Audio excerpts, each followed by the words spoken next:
Hello বন্ধুরা, আসসালামু আলাইকুম। আমরা আজকে থ্রি-ওয়ে ভালভের সার্কিট ডায়াগ্রাম সম্বন্ধে দেখব। আমরা যারা জেনারেটর সেকশনে কাজ করি, বিশেষ করে বাংলা গেটের জেনারেটর নিয়ে আমরা যারা কাজ করি বা যারা আমরা অপারেটর আছি, তারা অনেকেই দেখছি যে এখন জ্যাকেট ওয়াটার সার্কিটেও থ্রি-ওয়ে ভালভ বসানো হচ্ছে, রেগুলার সার্কিটেও থ্রি-ওয়ে ভালভ বসানো হচ্ছে। সেটারই আসলে ট্রাবল শুটিং বলেন বা সেটা কিভাবে কাজ করতেছে সে সম্পর্কে আজকে আমরা জানবো।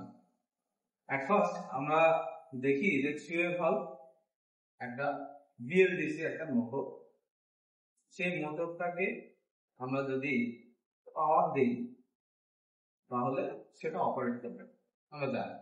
এবং সেটা যদি ফেজটা ঘুরাই দিই তাহলে সেটা অ্যান্টি ক্লক থেকে রিভার্স ডিরেকশনে ক্লকওয়াইজ ডিরেকশনে ঘুরবে।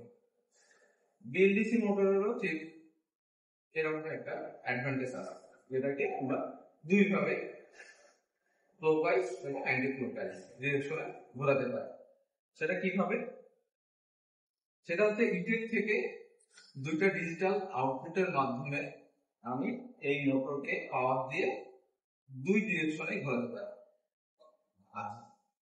এখন এই বিএলডিসি মোটরটা কি? হচ্ছে ব্রাশলেস ডিসি মোটর। এটা আমরা দেখে যাবো। আমি হার্লি স্ক্রিনে এটা একটা ছবি দিয়ে দেবে, আপনাদের চিনতে সুবিধা হবে। এরপরে আমরা তাদের ড্রয়িং দেখবো, কন্ট্রোলিং ডায়াগ্রাম গুলো দেখবো। আমি প্রথমে বললাম যে এটাকে দুই দিকে আমরা ঘোরাবো। কেন ঘোরাবো?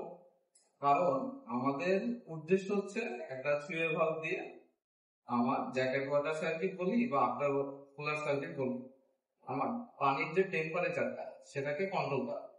যেমন যদি জ্যাকেট ওয়াটার সার্কিট বলি তাহলে আমরা এখন 92 ডিগ্রি সেলসিয়াস টেম্পারেচার মেনটেন করার চেষ্টা করছি, বা আফটার কুলার যদি বলি তাহলে 55 এটা মেনটেন করার চেষ্টা করছি। তাহলে সেটাকে মেনটেন করার জন্য আমরা এই মোটরটাকে ইউজ করতেছি। এখন এই মোটরটা যদি আমি ডিজিটাল আউটপুট দেই, ফার্স্টে এই ডিজিটাল আউটপুটটা যদি দিই তাহলে মোটরটা দেখা যাচ্ছে আমাকে পানিটাকে গরম করতে সাহায্য করবে। ভালভটাকে ক্লোজ করে করে করে এই পানিটাকে গরম করতে সাহায্য করবে। এখন আমার সেট পয়েন্ট যদি আমি দিয়ে রাখি 92 ডিগ্রি সেলসিয়াস তাপমাত্রা, তাহলে সেটাকে সে ফলো করবে এবং টেম্পারেচারটাকে বাড়ানো শুরু করবে। যখনই 92 ডিগ্রি সেলসিয়াস টেম্পারেচার পার হয়ে যাবে তখন আমার মোটরটাকে রিভার্স ডিরেকশনে ঘোরাতে হবে যেন এটা টেম্পারেচারটা কমতে শুরু করে। সেইটা কিভাবে কাজ করবে? ডিজিটাল আউটপুট এইটার মাধ্যমে কাজ করবে। কারণ এই ডিজিটাল আউটপুট দিলে আমার মোটরটা ক্লকওয়াইজ ডিরেকশনে পানিটাকে গরম করতে সাহায্য করছে, আর এই ডিজিটাল আউটপুট দিয়ে আমি মোটরটাকে অ্যান্টি ক্লকওয়াইজ ঘুরে ভালভটাকে ওপেন করে আমি ঠান্ডা করতে সাহায্য করতে। আচ্ছা, এবার এই কন্ট্রোলিং ডায়াগ্রামটা কিভাবে কাজ করছে সেটা দেখব। কিটেকের মধ্যে প্রোগ্রাম করা আছে, সেখান থেকে আমরা এই ডিজিটাল আউটপুট দুইটা পাচ্ছি। সেটা কিভাবে? এখন আমার অ্যাকচুয়াল টেম্পারেচারের উপর ভিত্তি করে আমার ইটেক ডিজিটাল আউটপুট দিবে। ফার্স্টে ধরে নিলাম আমি এই ডিজিটাল আউটপুটটা পেলাম। যখনই এই ডিজিটাল আউটপুটটা আমার K1 রিলেকে ধরাবে, K1 রিলেটা K3 রিলের সাথে রিলেটেড।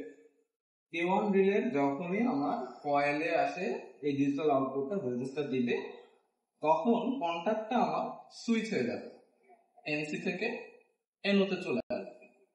তার মানে এতক্ষণ এনসি হয়েছিল, ক্লোজ হয়েছিল, সেই কন্ট্যাক্টটা আমার এখন এনওতে চলে আসবে, এনওটা এখন এনসি হয়ে যাবে। আর আমি এই কয়েল পাওয়ারে যে 24 ভোল্ট দিয়ে যাচ্ছে সেটা তখন এই এনও হয়ে আমার K3 রিলের কয়েল পাওয়ারে চলে আসবে। K3 রিলেরও ঠিক যখন কয়েল পাওয়ারে এটা আসলো তখন K3 রিলেটা এনার্জাইজ হবে এবং সেটা কন্ট্যাক্টে সুইচ করে আমার এনও হয়ে ডিরেক্ট মোটরে চলে আসতেছে সেই পাওয়ারটা। ঠিক একইভাবে ডিজিটাল আউটপুটটা সেম একইভাবে এটা কাজ করতেছে, দিয়ে মোটরে আসতেছে। আচ্ছা, এখন একটা বিষয় হচ্ছে আমি এর পাশে এমপিসিবি দেখাইছি, এটা আমার একটা breaker, motor protection circuit breaker. এইটা কেন নিচ্ছেন? এই দুইটা ডিজিটাল আউটপুট আমি ডিরেক্ট মোটরে পাওয়ার কানেকশনটা না দিয়ে আমি যদি ব্রেকার হয়ে আসি, দিয়ে যদি আমি মোটরকে সাপ্লাইটা দেই, তাহলে এখান থেকে আমরা কিছু সুবিধা পাচ্ছি। যেহেতু আমার এমপিসিবি যেখানে বোঝাচ্ছে এটা প্রোটেকশন, এটা সার্কিট ব্রেকার, এই ব্রেকার দিয়ে আমি মোটরটাকে একটা প্রোটেকশন দেওয়ার চেষ্টা করছি। সেটা হতে পারে overload protection, short circuit protection, phase protection, এরকম হতে পারে। এখন এই যে আমি ডিজিটাল আউটপুট হয়ে যে মোটরের সাপ্লাইটা পেলাম, সেটা আমি এই ব্রেকারের আমি এখানে দিয়ে রাখছি, এবার 24 ভোল্ট দিয়ে রাখছি, আর এখানে নিউট্রাল দিয়ে রাখছি। সেটা এই 24 ভোল্টটা এবারে আসছে, সেটাকে আমি শর্ট করে এখানে নিচ্ছি, এখান থেকে এটা আমি পাইছি। তার মানে এখানেও আমি ঠিক 24 ভোল্ট পাচ্ছি। এই 24 ভোল্টটা এই K3 রিলের কমনে, একইভাবে K4 রিলের কমনে, দুইটাতে আমি দিয়ে রাখছি। তাহলে যখনই ডিজিটাল আউটপুট দ্বারা K1 রিলে এনার্জাইজড হবে, ঠিক ওই মুহূর্তে K3 রিলে এনার্জাইজড হবে, আর এই 24 ভোল্ট কমন হয়ে আমার এই মোটরে সাপ্লাই পাবে। তাহলে যখন ডিজিটাল আউটপুট এইটা ধরবে, তখন এই 24 ভোল্ট K3 রিলে হয়ে মোটরে পাবে, মোটরটা অ্যান্টি ক্লকওয়াইজ ঘুরবে। আর যখন এই ডিজিটাল আউটপুটটা পাবে, তখন K2 রিলে এনার্জাইজড হবে এবং একই সাথে K4 রিলেও এনার্জাইজড হবে। যখন K4 রিলে এনার্জাইজড হবে, তখন এই 24 ভোল্টটা কমন হয়ে এনো হয়ে আমার এই মোটরে সাপ্লাই। তাহলে এট এ টাইম দুইটা কিন্তু সাপ্লাই দিচ্ছে। যখন ডিজিটাল আউটপুট এইটা ধরতেছে, তখন মোটরের পজিটিভ 24 ভোল্ট এইটা এবং নেগেটিভ হচ্ছে এইটা। আবার যখন ডিজিটাল আউটপুট এইটা ধরতেছে, তখন এইটা কাজ না করে এই 24 ভোল্ট এই K4 রিলে হয়ে এটা পজিটিভ আর এটা কমন নেগেটিভ। তাহলে আমার এই মোটরটা ক্লকওয়াইজ এবং অ্যান্টি ক্লকওয়াইজ ঘুরতেছে।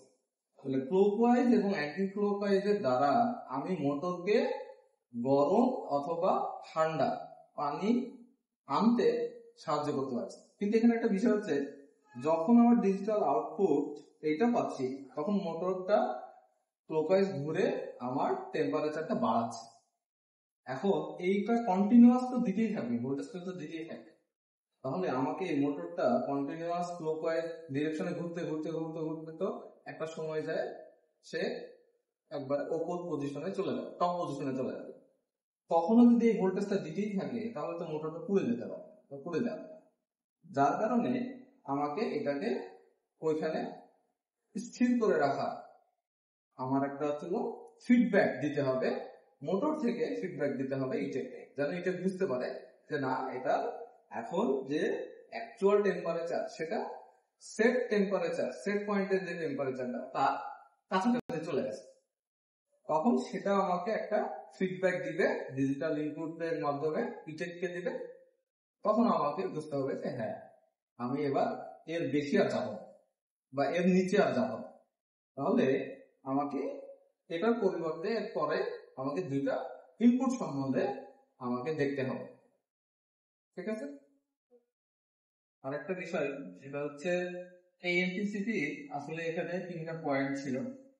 আমি এমপিসিবির জন্য 3 ফেজ ইউজ করতে পারতাম, কিন্তু আমার যেহেতু বিএলডিসি মোটরটা বা যে আমরা 3 ভালভের যে মোটরটা ইউজ করতেছি, সেটা আমার কাছে দেখে নেবে যে এটা এসি না ডিসি কোনটাতে অপারেট করা যাবে। আমরা ক্যাটাগরি জেনারেটরে যে 3 ভালভটা ইউজ করি, সেটাকে এসি ডিসি দুটাতেই অপারেট করা যায়। যেহেতু আমাদের কন্ট্রোল প্যানেলে 24 ভোল্ট ডিসি অ্যাভেলেবল, যার কারণে আমরা এটাকে ডিসি তে কন্ট্রোল করার চেষ্টা করছি। যার কারণে আমরা এই এমপিসিবির 3 ফেজ লাইনটাকে, একটা লাইনটাকে শর্ট করে একটা লাইন কমিয়ে নিয়ে এসেছি। কারণ ডিসি তে কন্ট্রোল করার জন্য একটা পজিটিভ এবং একটা নেগেটিভ হলেই হচ্ছে। তাহলে এই পয়েন্টটাকে আমি ঘুরে নিয়ে আসে এখানে দিলাম, এখান থেকে আমি 24 ভোল্ট এখানে বের করে দিলাম। তাহলে এখানে আমি পজিটিভ পাচ্ছি, আর এখানে নিউট্রাল দিয়েছি, এই নিউট্রালটা আমি এখানে পাচ্ছি। এই নিউট্রালটা নিয়ে আসে আমি এই মোটরে দিয়ে দিই।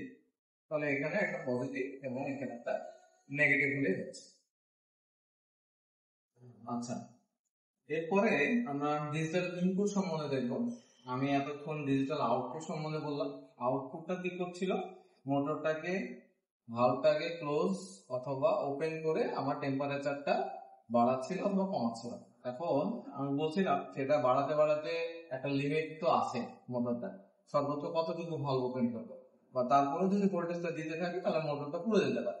যার কারণে ওকে এটা একটা কন্ট্রোল করতে হবে, বা মোটরটার যে একটা ফিডব্যাক যে আমি সর্বোচ্চ পর্যায়ে যে পৌঁছাই গেছি সেই ফিডব্যাকটা যে দিবে, তাহলে তো আমার এটা বুঝবে। তো এই ফিডব্যাকটা দেওয়ার জন্য আমরা হচ্ছে এখানে ডিজিটাল ইনপুট দুইটা ইউজ করবো। তাহলে একটা মোটর যখন সর্বোচ্চ পর্যায়ে চলে গেছে তার জন্য একটা ফিডব্যাক দিবে, মোটর হয়ে একটা ফিডব্যাক আসবে, এই ডিজিটাল ইনপুটের মাধ্যমে আমার এটা বুঝবে। তখন এর এগেনস্টে যে ডিজিটাল আউটপুটটা দিচ্ছিল সেটাকে অফ করে দিবে। আচ্ছা, তাহলে এটা কিভাবে দিচ্ছে? আমার 24 ভোল্ট আমি মোটরের ওইখানে অলরেডি দিয়ে রাখছি। ওইখান থেকে যখন এটা একটা মোটরের বাল্বের ম্যাক্স পজিশনে চলে যাচ্ছে, তখন আস্তে আস্তে বাল্বটা খুলতে খুলতে খুলতে ম্যাক্স পজিশনে চলে যাচ্ছে, তখন আমার এটা ক্লোজ হয়ে যাবে, এই পজিশনটা ক্লোজ হয়ে যাবে।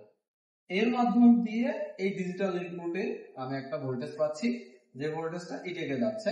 তখন এই ম্যাক্স পজিশন যে হয়ে গেছে, তখন এটা বুঝতেছে যে না, আমার এটা পজিশন আর উপরে যাওয়ার অপশন নাই বা আর বাড়ানো যাবে না। তখন এর এগেনস্টে যে মোটরটা যে একে উপরের দিকে ঠেলে দিচ্ছিল যে ডিজিটাল আউটপুটের দ্বারা, সেটাকে তখন এটা বন্ধ করে দিবে। আমি এখানে দেখাইছিলাম একটা ডিজিটাল আউটপুট এর আগে ছবিতে, এই ডিজিটাল আউটপুটটাকে সে তখন বন্ধ করে দিবে। আবার যখন এটাকে কমতে কমতে কমতে সর্বনিম্ন পর্যায়ে চলে আসবে, এইটাকে বন্ধ করার জন্য তখন এই লাইনটা আমার ক্লোজ হবে। তখন মোটর থেকে আমার একটা ফিডব্যাক এই ডিজিটাল ইনপুটের দ্বারা ইটেকে পৌঁছাবে, যেন আমার এই ভালভটা সর্বনিম্ন পর্যায়ে যে চলে আসছে সেটাকে বোঝানোর জন্য। তখন কি করবে, এর এগেনস্টে যে একটা ডিজিটাল আউটপুট ছিল সেই আউটপুটটাকে বন্ধ করে দেবে, যেন এটা সর্বনিম্নে আর নিচে যেন না যায়। আচ্ছা, তাহলে আমরা বুঝলাম যে ডিজিটাল আউটপুট দিয়ে আমার এই ভালভটাকে ওপেন অথবা ক্লোজ করানো হচ্ছে, এবং তার এগেনস্টে মোটর থেকে আমার একটা ফিডব্যাক নিয়ে ডিজিটাল ইনপুটের মাধ্যমে এইটাকে কন্ট্রোল করা হচ্ছে। ঠিক আছে? আরেকটা বিষয়, এই যে আমরা এমপিসিবি ইউজ করছি, সেই এমপিসিবি থেকেও আরেকটা ডিজিটাল ইনপুট আমরা এখানে দিয়ে রাখছি।